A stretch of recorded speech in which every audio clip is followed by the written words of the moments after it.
All right, hey guys, and welcome back to another episode. This is episode number 7. And as always, we are going through this podcast to give you an insight into fitness, health, well-being, all topics. And today we've got a special episode. And for a special episode, you need a special guest. And we've got the one, the only, Elspeth. Yeah, that is me. Hello. Yeah. Do I look at the camera? Yeah, what do I do? I'll look at it. Hello. Look at the camera, just shining. She looked like Beyonce today. I said to her, we got Beyonce in the studio today. Unfortunately, we've got a man down though, Ezra, but I'm not complaining. There's a bit of time, I have a bit of time for him, so he's basically been replaced for a much better edition. So, sorry, Ezra.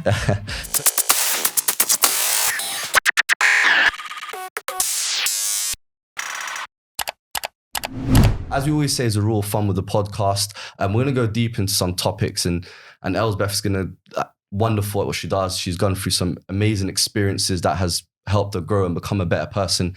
I want to pass those experience and expertise on to you. So as we always say, as a rule of thumb, send this episode to 1 or 2 people that you feel like can be impacted. If you know someone that's going through a tough time, or someone that, you feel like needs to start their fitness journey or take the action, this episode is the one. So please do send it to them. And yeah, let's kick off proceedings. So like I said, we're going to start off with a quick fire round. If you've seen the podcast before, me and Ez do this. Ez has got some interesting answers, but let's see how Elspeth compares.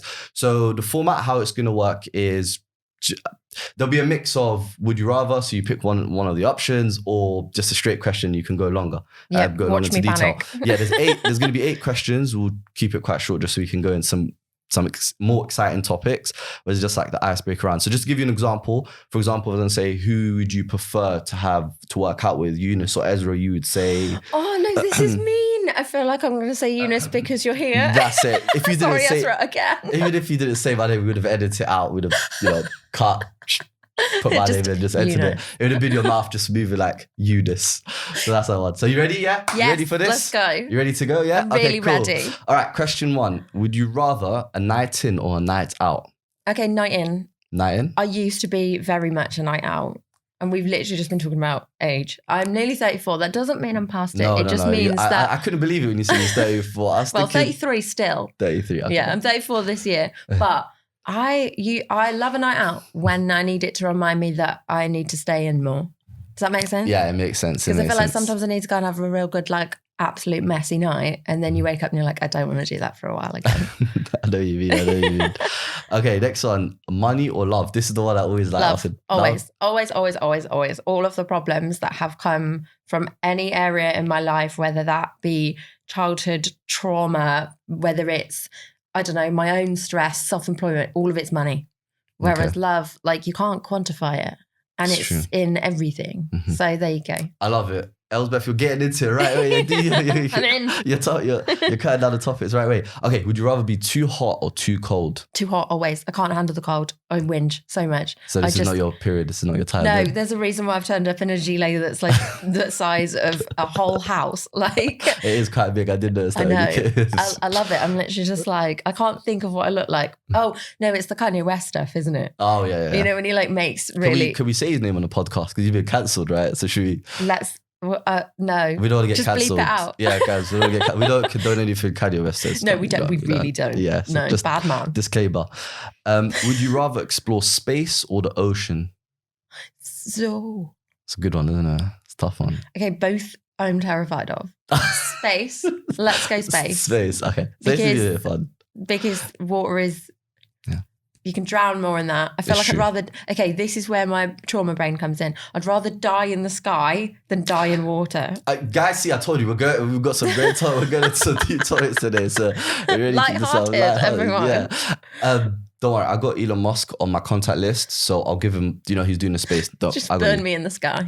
All right, this is a good one. I like this one as well. If you could have a superpower, which superpower would you choose and why? Oh, I think speaking every single language, because wow, out of every superpower, speaking different languages. Communication is something I am fascinated by. Okay, and I feel so ignorant that I can only speak English and the smallest bit of Spanish. I can tell people that I Un poquito? I can say, I can say soy trasnochadora, which means I'm a night owl. And I can say, me gustaría mucho porque es tranquilo y ruidoso, which means I like it because it's quiet and noisy. I was very impressive. You say wow, but I just told you I like something because it's quiet and noisy. Oh, okay, because I didn't know what you were saying, but it sounded exactly. good. I learned those to be difficult in my Spanish oral exams at school. Nice. I know nothing else. Oh, that's cool. Very interesting. So you've learned something else there then. You're fluent in Spanish. I'm really not. If you could meet one person, past or present, who would it be? Freddie Mercury. Oh, nice. What an incredible person. I feel like I just lost all my words there. Just like, what an amazing human being. I'd want to just sit down and understand his brain and like why he I feel like everyone in the world can enjoy something that was to do with him, whether it was fashion or how he had such a breakthrough in like mental health and physical health and everything he did music wise. So yeah, there you go. Nice. Okay, and last one. What's your favorite thing about Fitcredibles on the pressure My hat. timer? Thank you. Out of everything, it's the hat. Thank you so much. But yeah, that finishes off the quick fire round. I think you've done really well. My heart rate is so, I'm panicking. I'm intense. We should have dimmed the lights, to be fair, and just put the pressure. Really intense. Like, you should do the Who Wants to Be a Millionaire music over the top. Yeah. Don't worry, we'll add that in, guys. We'll add that in. So yeah, let's get into it. I think a nice place to start off with is, before we actually started filming as well, you was touching on how you came into the fitness industry. And I think that's very interesting. So just give us a bit of background, a bit of context. So in a nutshell, I was a photographer for 15 years, and that was probably from the age of like 15, 16ish to 30/31. Like I said, I'm 33 now. Still don't believe it. Huh? Still don't believe it. I know. I think I might be a vampire. I'm like, so I need to fake tan so much because I'm so pale. But I'd been looking for a way to get out of the photography industry for ages. And I don't know if you felt the same, but I feel like our generation in particular it was really hammered into us to sort of find what you wanted to do from a young age and do that for the rest of time. And like, you don't ever consider having a second career. Yeah. And so I felt like a massive failure for so long that in the back of my mind, I was like, so many people are telling me that I'm successful and I've done really well. And I'm so lucky to have found what I wanted to do from the age of 15. And actually, it was just really overwhelming. And the industry changed because social media came along. And so you went from, I went from being able to just create stuff and enjoy creating to suddenly I'm in a sea of people who are creating for other people. Yeah. If that makes sense. So then suddenly you've got photographers coming into the industry who aren't necessarily doing photography because they like it. They're doing it for likes. And so prior to that, I'd started getting more into the fitness side of things as a hobby, just to find an escape, because photography used to be my escape and then it became a business. And naturally then what I did was create my next hobby into a business as well, because I like stress. So you like the chaos. Yeah. I don't like stress, but I think we've all just had to admit adulthood is stress now. Sorry, just cut off there. I saw this really funny meme on social media. Yeah. And it's like, when you're over 30 or above, was that 25? I can't remember what age. It's like, you don't need an alarm anymore. Like, your problems wake you up. No, don't. Because I panic woke up at like 4:30 this morning. Yeah, and then I panic woke up at 6:30. And then I lay there for like 10 minutes and I was like, I really need this 5 more minutes of sleep, but I'm just going to have to get up. Yeah, it's true. It happens. My anxiety is my alarm clock. Yeah. So basically when the pandemic hit, everyone else was like panicking about their careers. And my brain went, we don't have to do photography right now. This is great. And I was like, yeah, I should really just give this up. This is like the perfect opportunity. So within about a month of the pandemic hitting, I signed up to an online PT course, but I made sure it was one that I could still do like 2 weeks in person for year level 2 and then 2 weeks for year level 3, because like, I feel like you guys have already touched on it. We need that in-person experience. Yeah. And there's a lot of people who, I find it wild. Do you know that you don't have to be qualified at all to be an online coach? Yeah, it's true. Yeah, there's no regulations. So like anyone can make an Instagram account and be like, I'm an online coach, pay me this much money and I'll send you a program. No qualifications needed. And so for me, it's really important for my imposter syndrome to get qualifications. Yeah. So I did that, and I think I was about 30, and then I was 31 when I qualified, I think, nearly, or maybe 32. Yeah. And that that was about a year or so ago. So I came into the industry quite late.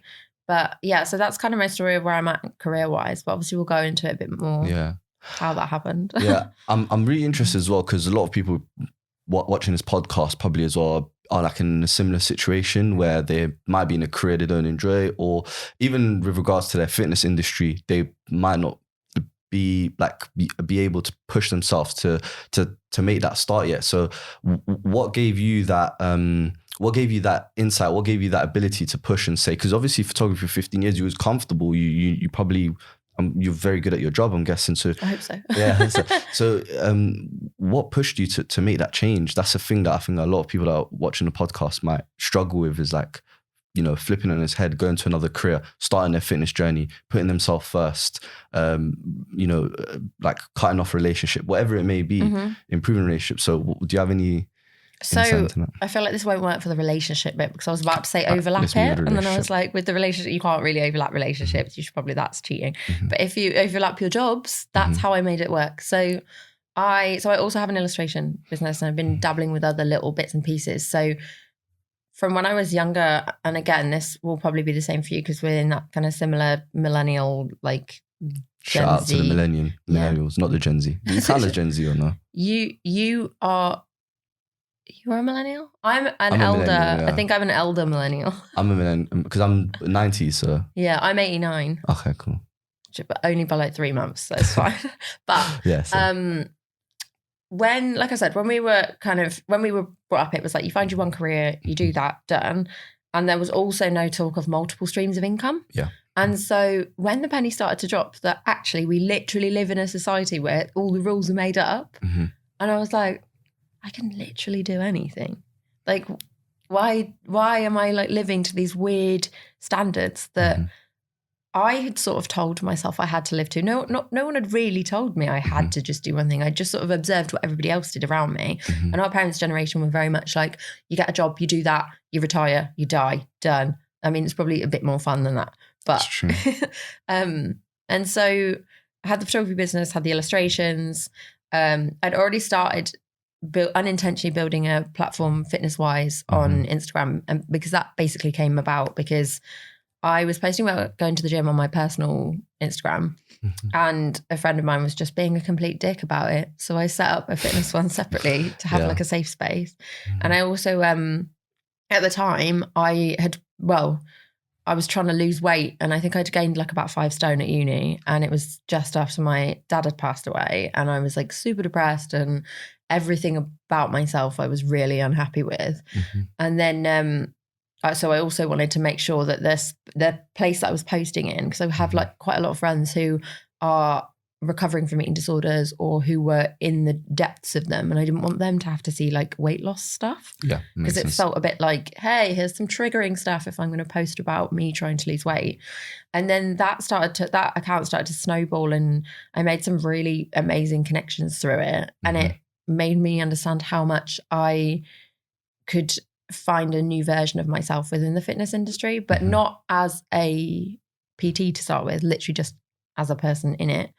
And I think that's kind of how it sort of naturally went into it. So if anyone's trying to career change, I would say go and try loads of hobbies, try literally anything.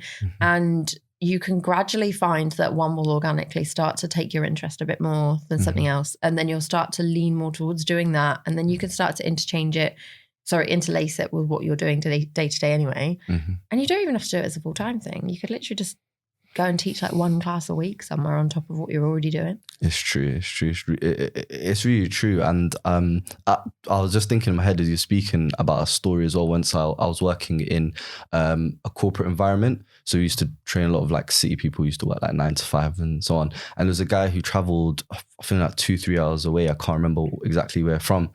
And I was talking to him, and he said he wakes up every morning at like 4 a.m, 7 days, like pretty much 7 days a week. Obviously 5 days a week traveling into work, and he'd get home at like 8 o'clock. So that would be the majority of his time. And I was like to him, like, whoa, like, why would you do that? Because I was still young, like naive. I was like, why would you do that? And he's like, so I got a mortgage to pay for and that sort of thing, which I understood. But at that point, something just hit me as well. And I was like, is this life like where you just work you just work 9 to 5, 5-6 days a week, or whatever, and you don't have time for yourself to better yourself, find yourself, because we still, even being the age we are, you still need to find yourself, develop as a person. Oh my God, every year you're constantly a different person. Like you've always got to keep finding that version. And it's so funny because I think everyone has exactly what you had there.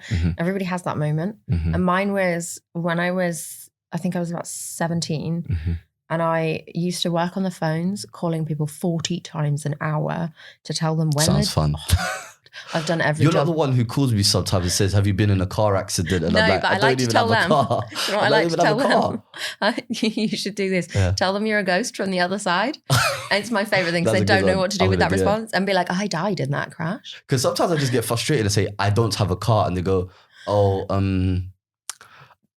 like, what do you think? I don't have a car. Like, it's just... My fiance tells them Yeah. that he killed someone in the car accident and asked for help. And then they also don't know what to say. Yeah, that's what he's got to. But no, I didn't do that. I used to phone people and tell them when their delivery was. Oh, okay. The worst, you know how fucked up it was? The worst was if you phone someone and were like, yeah, your delivery's going to be at this time. They're like, that person's dead. There was a big button on the screen that said deceased. You'd be like, okay, sorry. And just press the deceased button. God. And you're like, wow, we really are we just leave this planet. And people go, okay, and press the dead button. So weird. But my moment, I remember there were two things that happened in that job. One was you had your little like headset thing on.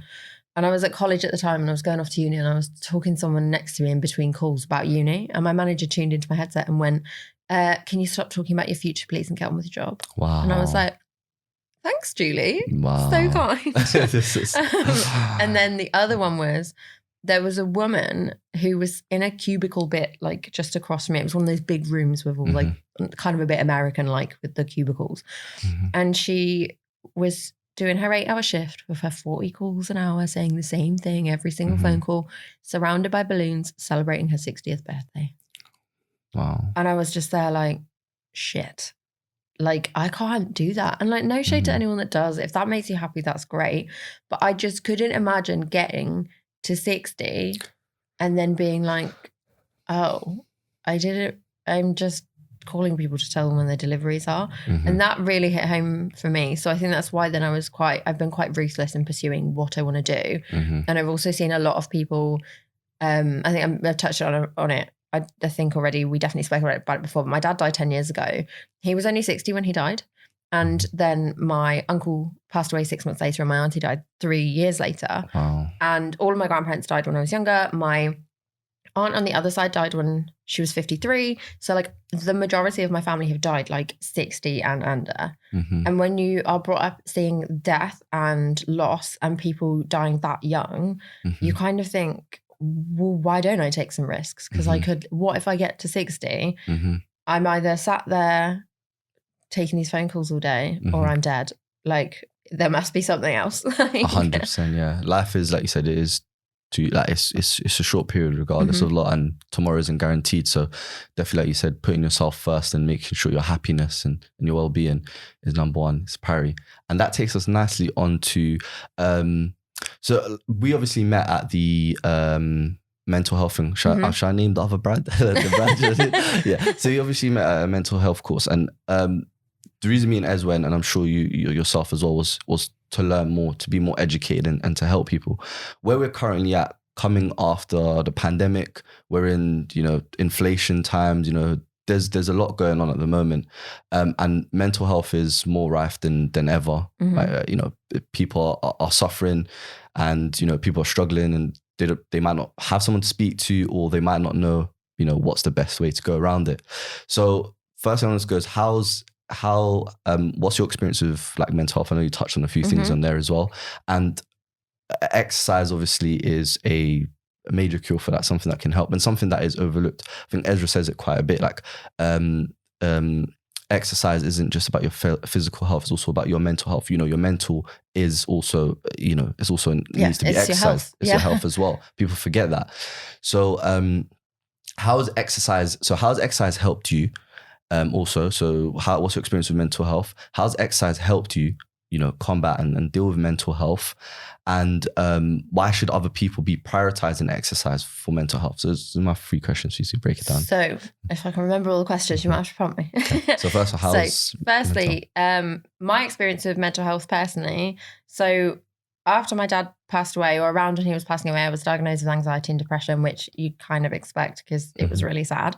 And then I'd started getting panic attacks when I was at uni, but I didn't have any idea what they were. And I remember at the time I got given some leaflets from the doctor just being like, you've got anxiety. Showed them to my friends and they're like, you're really confident. You can't have anxiety. And I'm like, sure.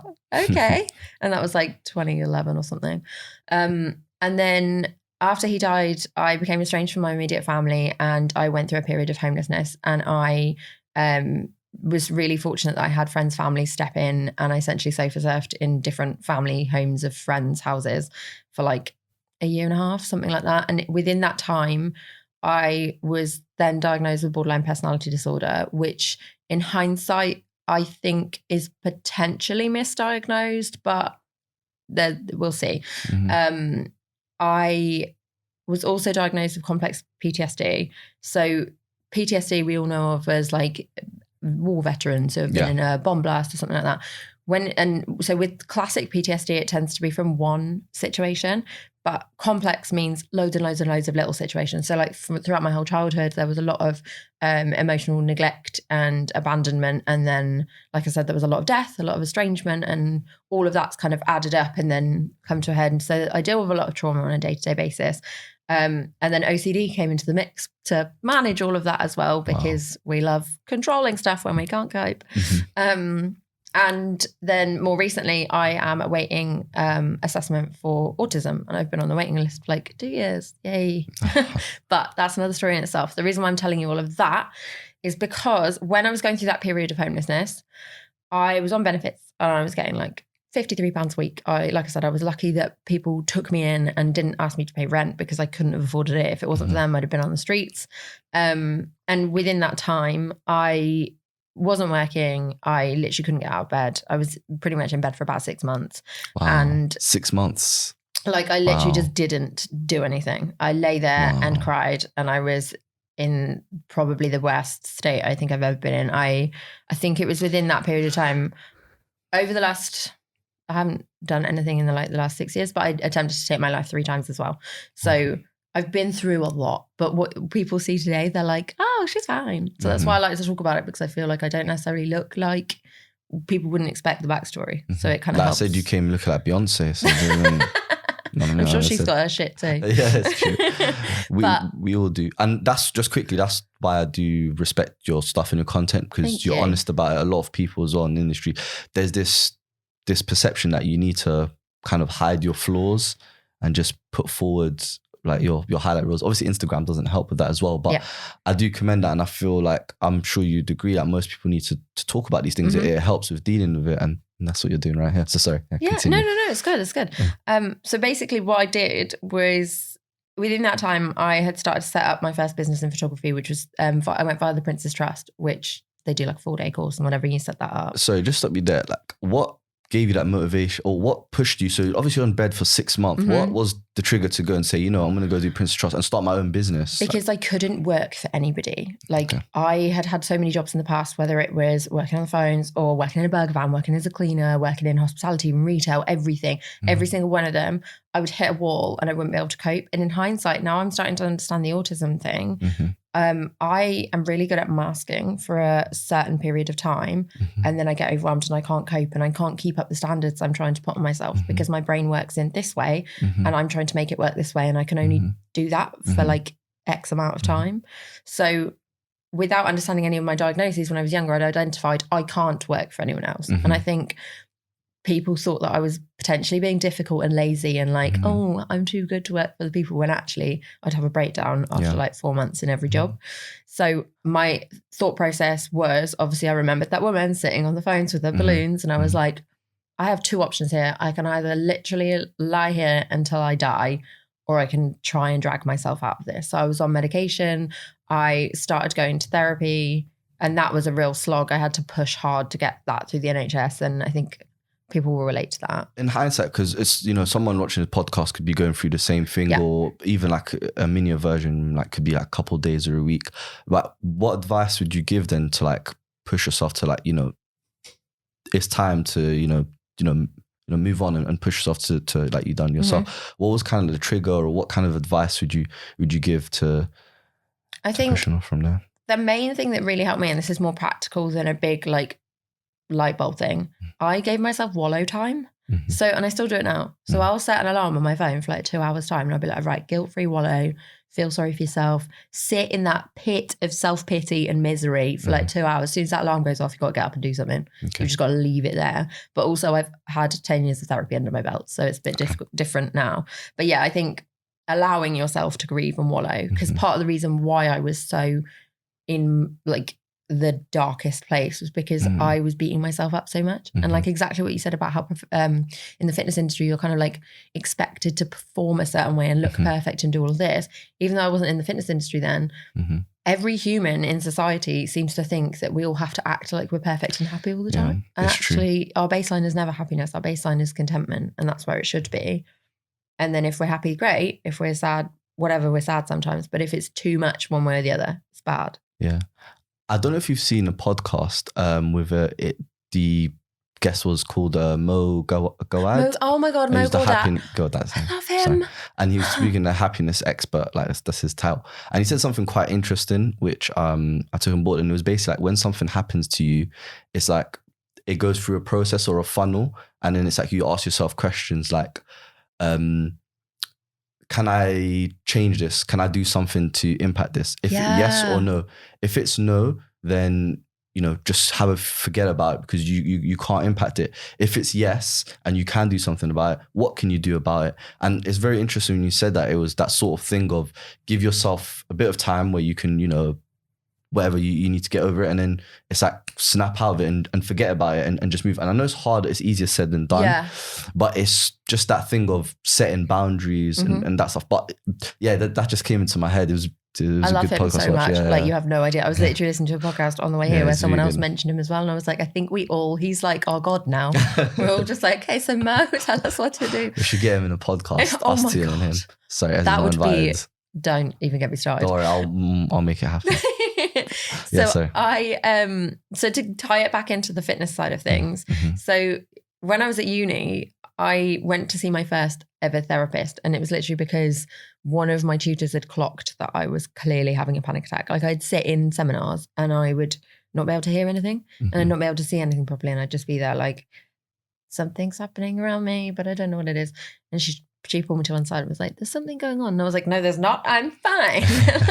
And so eventually I had a massive breakdown, and then managed to get a therapist through through uni. But this is like a year before my dad had died. And this was when I was first diagnosed with anxiety and depression. So my dad had bowel cancer on and off for like 7 years. He was nearly in remission. But anyway, what this therapist said to me was, everything in my life at that point was revolved around other people, whether it was doing stuff for uni and keeping my tutors happy, or people pleasing somebody else, or making sure I was going back and seeing my family, or looking after my dad, or making sure that I was seeing my boyfriend enough and my friends. And there was nothing for me.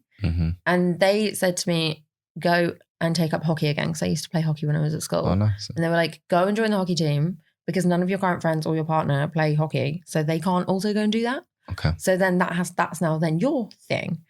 And so then when my dad declined and got worse, I gave it up, because in my head, exercise was a luxury and not a necessity. Okay. So when I started to lose time because I was having to care for my dad more, or I was having to focus on uni stuff, I was like, right, well, what can go? This can go. So instead of taking out the nights out and the stuff that would have helped, I was like, right, exercise, go away now. And it was really interesting to then understand. My therapist then later down the line explained to me this luxury necessity thing, and how you have to make exercise that necessity. Because even though it is a luxury for us to move, because not all of us are able-bodied, it is also a necessity to get some form of movement in your life. Like I think on one of your podcasts, you guys said about, I think it was Ezra saying how if he was Prime Minister, he would make all gyms free. Yeah. That really made me think, because I was like, Yes, like that's the problem. That's why we all think it's a luxury, because we have to pay for exercise. It's true. We do. We do. And it's going up and up as well, isn't it? And I think that's the craziest thing about that side of it. But yeah, so when I was then, fast forward to then when I was going through that homelessness, I had remembered that point where they'd said about the necessity and luxury thing. And I think that was also a bit of a push, like how you said, how do people get that momentum to go?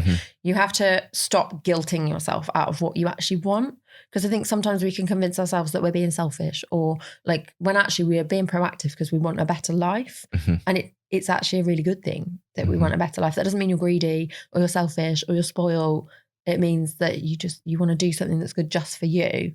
And so I think understanding that was the first port of call, and then telling myself, remembering that necessity luxury. So I went and I emailed a woman who was local, a yoga teacher, and I basically was like, I've never done yoga before. I've heard it helps anxiety and depression. Please help me. She must have thought I was crazy, but I still speak to her to this day. She's amazing. And that was back, I was living in the Midlands at the time. And the average demographic of women in the class that I started going to was probably like 50, 60 years old. And I would only have been about 23, 24 at the time. And it was the first time I'd been in an exercise environment where people weren't competing. Okay. Yeah. And I was like, oh, this is new. And I could only afford to go like once a month because, like I said, I was on £53 a week benefits. I still had bills to pay. I still had to buy food. So I would just go when I could. But then yoga taught me that I'm hypermobile. So do you know how much about, so like my fingers all bend the wrong way. Everything is bad and weird. And so in order to become stronger at my yoga practice, I took up weightlifting. And then I was like, oh, weights are really good. This is really fun. So then they interlinked perfectly, because then yoga flexibility obviously makes your weightlifting better, and then your weightlifting makes your yoga better. And then fast forward again to about 3 or 4 years ago, my partner's friends were around our house. So I'd moved to London by that point. I moved to London about 7 years ago. And my partner's friends were around our house training for a white collar fight. Okay, yeah. Boxing. And I was like, yeah, I could do that. I could smash someone in the face. Yeah, I was like, that looks like a bit of me. Yeah. And me and my dad, when I was a kid, we used to watch boxing. So it was kind of like a little like, oh, it's kind of like he's with me when I'm doing this. Because he didn't do yoga, so that was not really for him. But so I took myself to the local ABC amateur boxing club. I couldn't skip for shit. I picked up a skipping rope, and I was like, can't do this. There's too many boxing bags around me. Everything's very stressful.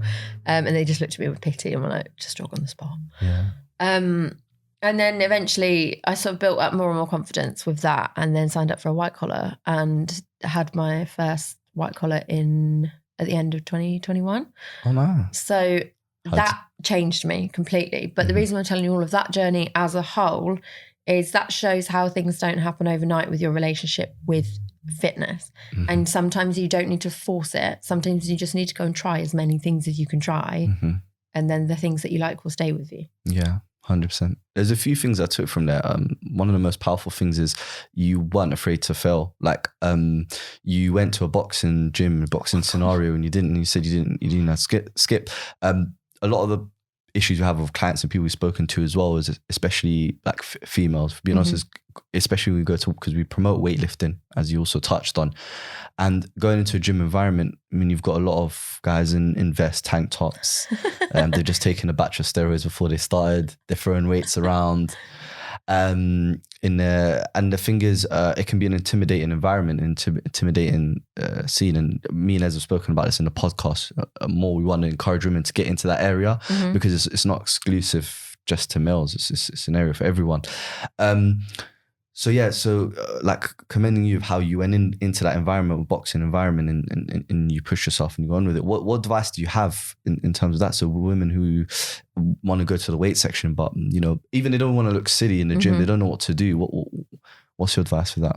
Take up space, like physically. And there is a story I'll tell you about, and this made me realize how I have adapted as a woman in a gym environment.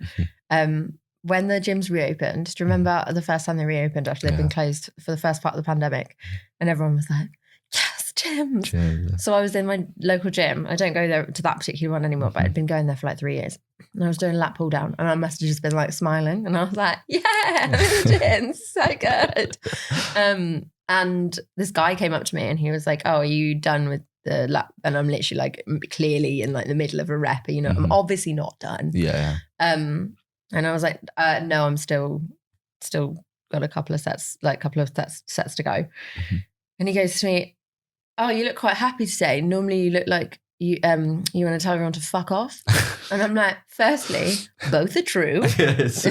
No one said it's not true. And I'm like, correct, sir. Yeah. And then I said, he got chatting about something.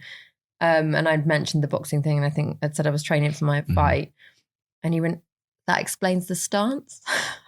And I was like, excuse me? And I was like, yeah. What? And then I realized I basically Conor McGregor my way around the gym. Like my arms, I'm 5'2", and my arms are like out here like Mr. Tickle, like trying to take up space.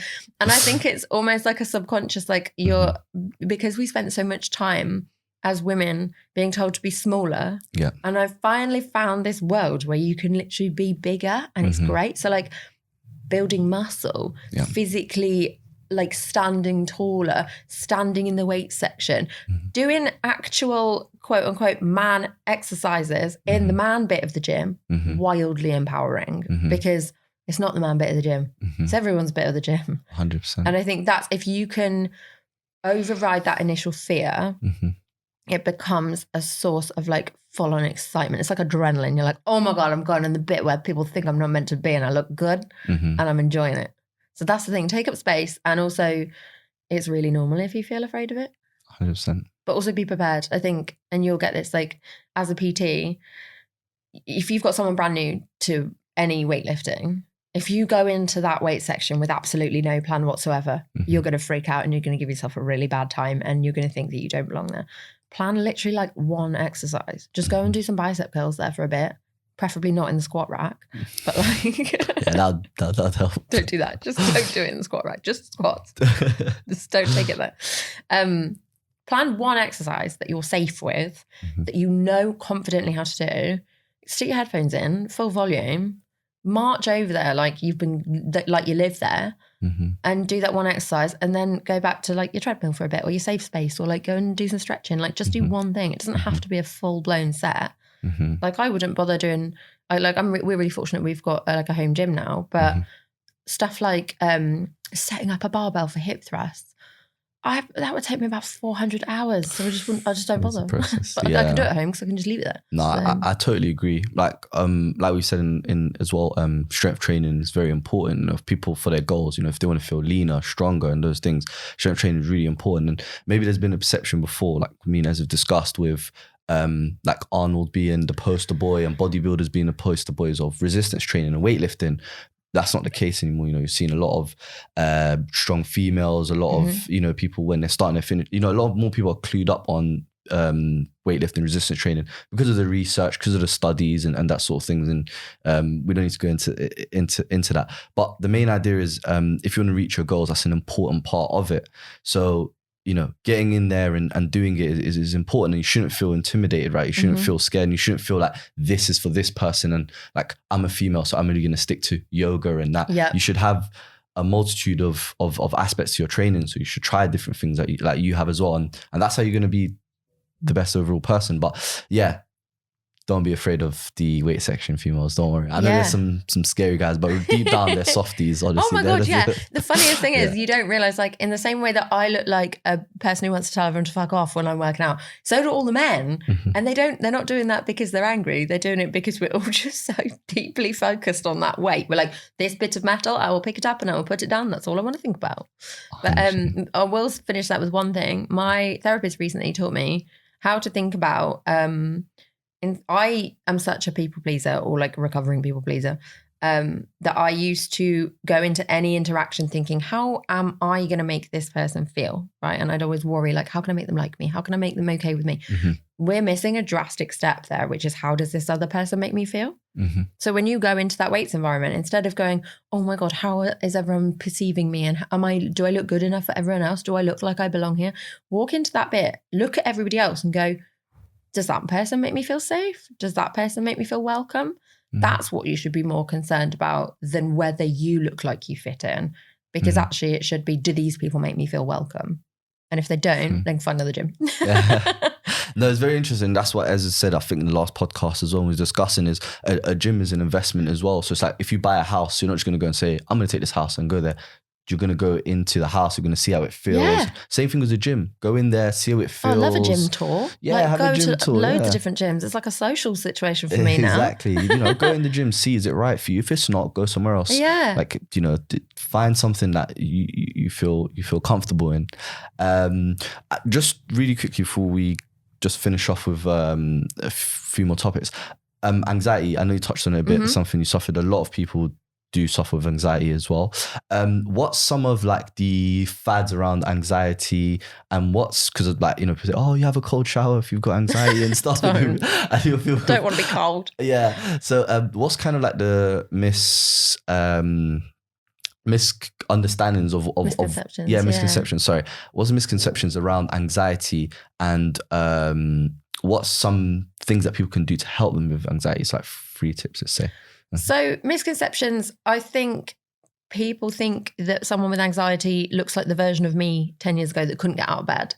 But I still have anxiety. Like I will always I think, we all have anxiety. It's whether you have like an actual anxiety disorder. Anxiety is a very helpful thing in some situations.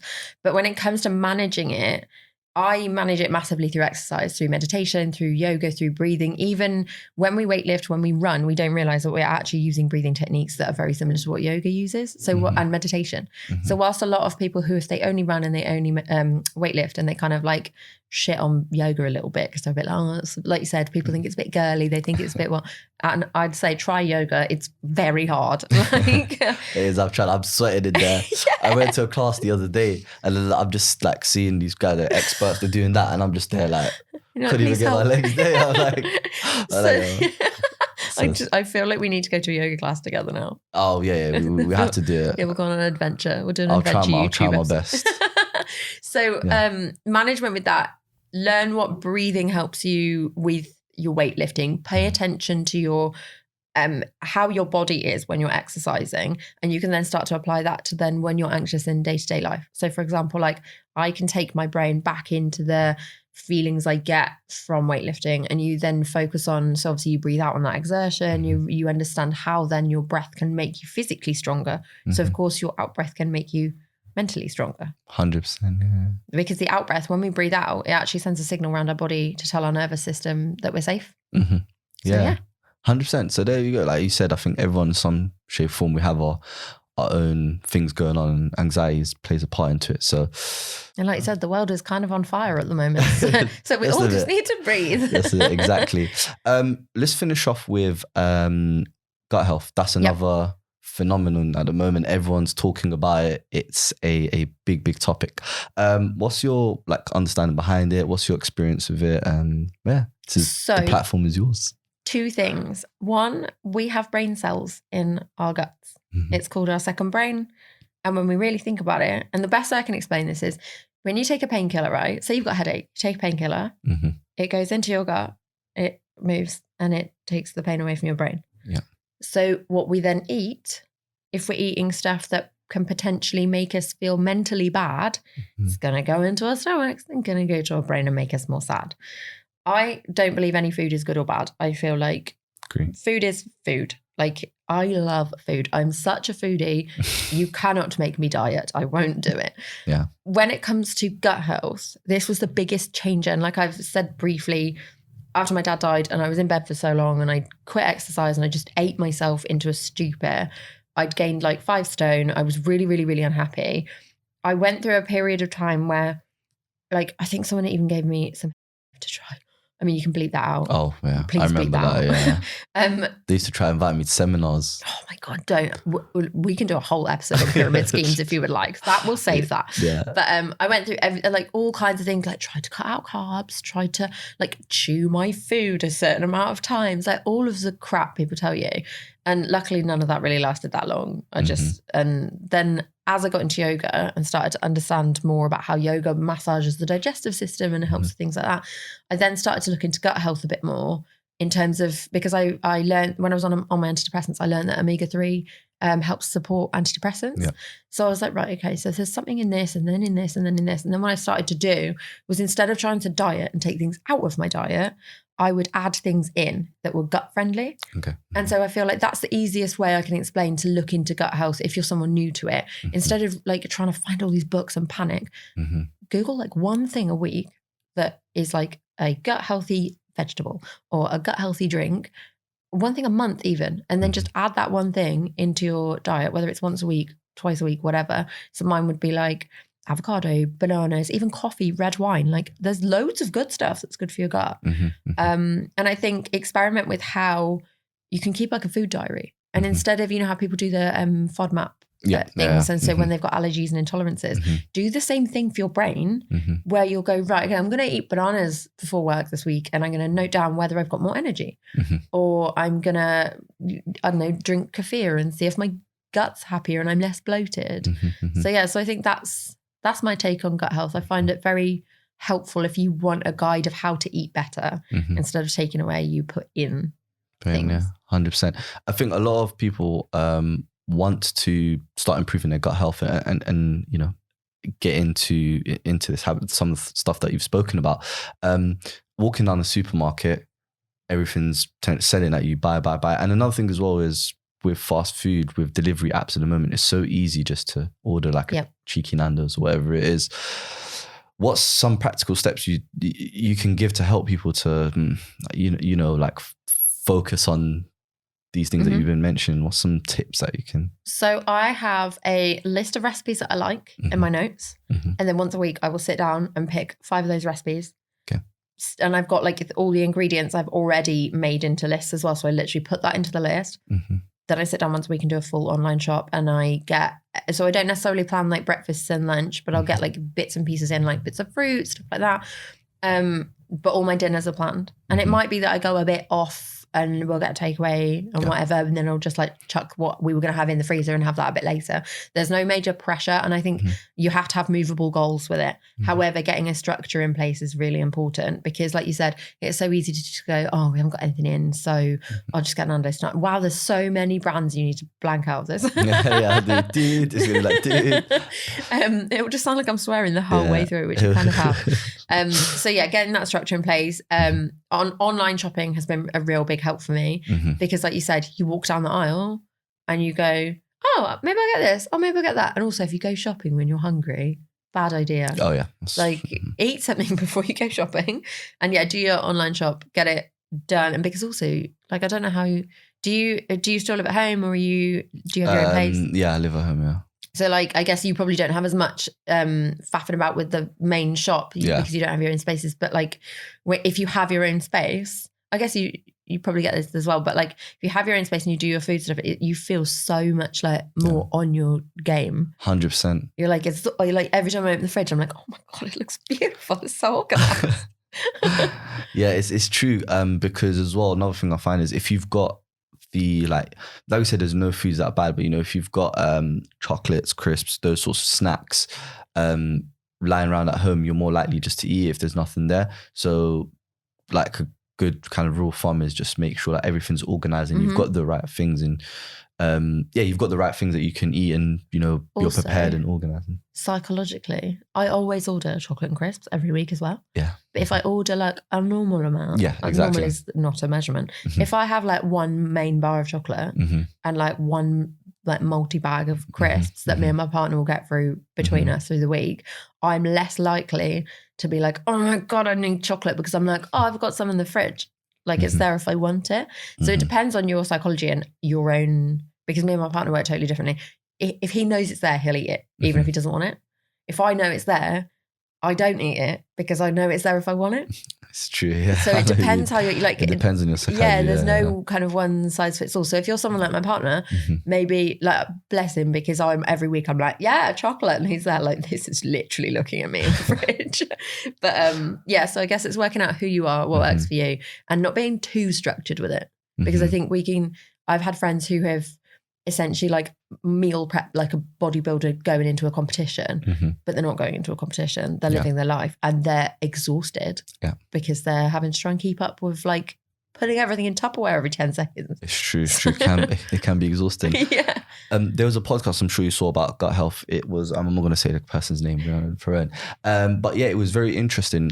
He brought a lot of topics in as well. You know, I think I listened to it. Yeah, stuff about like calories. How, I know the one. Yeah, you know, calories, and then also about the gut health. But he raised some, you know, interesting points. I think he spoke about a tribe in Africa who have, you know, they live longer and all those things, and it's all down to the, I think you called it second brain. So it's the gut second brain, microbiome. Yeah. And all those things, and it's very interesting. I think it's something as well that even though there's a phenomenon around it, it's still misunderstood. Yes. It's still misunderstood. Like people think you can just go down the supermarket and just get a yogurt that's just got big branding and think, okay, that's it. That's good for my gut health. So that, I think that's the thing that people struggle with the most, if I'm being honest. People that I've spoken to is they don't quite understand it, or they don't quite understand how to take practical steps around it. Yeah. But there's some basic things that you said, like including things like vegetables and greens. And just one those thing, things. literally one thing every month. It doesn't have, and I've done this over years. Like things like getting turmeric in your diet. Mm-hmm. Amazing. Like I'll have turmeric teas, or I'll get it in a smoothie, or it's in like, I'll make curries from scratch where you actually put all the ingredients in yourself and you know what's going in it. And it helps if you enjoy cooking. I think that's a big deal. Mm-hmm. But even stuff like I constantly change stuff up. So I've recently been recovering from an operation. I've been making sure that I get oranges and beetroots in, because they're really, both that combination is really good. They work really well together to create a certain way of energy of your body kind of essentially doing more. That was the worst scientific explanation I could ever have. It's okay, don't worry. Science. We got you, yeah. We'll just edit out, we'll put a clip in of you seeming very, you know, talking about a scientific breakdown. One of my best friends is an epidemiologist, and I've probably said that wrong, and she's literally going to watch this and be like, why do you even bother sciencing? But, you know, that's another topic. Hopefully we get another podcast. I also want to talk about, you know, plant-based eating compared to meat eating as well. Like my partner's always speaking to me about the amount of meat I consume and stuff like that. I love a steak. I'm sorry. I love a steak. Yeah. We went out the other night, ordered all 4 steaks and then rated them. That is who we are as a couple. Yeah, so there's definitely a lot more we can go into that. But I think we'll wrap up now. I think, you know, we've gone through some great topics, some great information there. And I think definitely this was, I always say, you know, it's the best podcast that we've done so far. Episode number 7, definitely highlight it as the best one.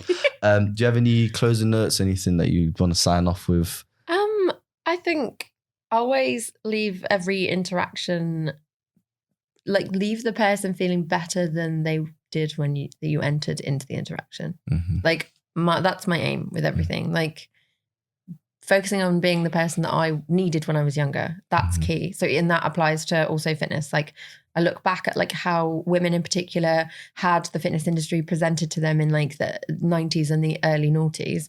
And it was very much like be smaller, lose weight, diet, get bigger boobs. And it's like, this is all very stressful information. And I'm like, so be the person you needed to see. Because now like my cousins have kids, and the girls in particular are like, I think they're like 11 and 14. I want them to see me as a grown woman doing things like not worrying about looking stupid, going paddleboarding, being silly, like weightlifting, like making myself bigger rather than trying to fit myself into that small adult box. 100%. And like obviously you might fail along the journey, but you go strong, and I can definitely see that through your journey. You've definitely pushed yourself and you've become a better person from your experiences. But yeah, how have you found the podcast? Enjoyed it? I love it. Yeah, let's do more. You enjoyed it without Ez? Should we make that? No, because I want to do one with Ezra. I feel really sad about it. We can replace you. Elspeth, Fitcredibles is now Elspeth. Ezra is no longer a part of the crew. But look, Ezra, I'm not saying he's saying this, not me. Don't worry, we can. Editing's a powerful thing. Could get used to as well. No, but thank you so much for coming on. It was really insightful, and like I said, we've been seeing your page, been following for a while, obviously since the event, and really interesting stuff. And I love that you're your own person, you're authentic, you're genuine, and definitely what the fitness industry needs. So ditto. You guys are literally, like I said, I've watched your podcast, and your ethos and everything you speak about is exactly what I feel about the industry and how it should be. So it's nice to see that being reflected, and especially in men as well. Yeah. Because I think that's the hardest thing. There's a lot of women saying the same thing that I am, but there's not that many men, and you've already touched on that. So yeah, guys are doing a great job. It's Thank true. you. Thank you very much. And part 2, guys. If you want a part 2, I mean, you guys are gonna want part 2. Obviously, I do. You do, exactly. Do you? 100%. We need to get this. We still haven't even touched the surface. So I know. we'll get that set up. But yeah, thank you guys for tuning into another episode. We hope you enjoyed it. We definitely did. I will catch you next time for episode 8. In the meantime, stay safe, stay warm, stay happy. And yeah, like I said, if, one thing I've taken away from that podcast is the next interaction you have with the next person, make it a positive one. You can impact someone's life, especially what we're going through at the moment with inflations, with recessions, with conservatives and all those things. If you definitely, the next person you see, they could be going through a tough time. So definitely uplift them, inspire them, and make their day that more jollier. So yeah, guys, thank you for tuning in. We'll see you soon. And we'll be back with another podcast. We're out. Thank you. Care. I loved it. Well, I think it deserves a round of applause. We need more people. If we had more people here, it's like just play this bit of audio over the top of each other. Thank you so much. That was really good. It was really wonderful. Thank you. My pleasure.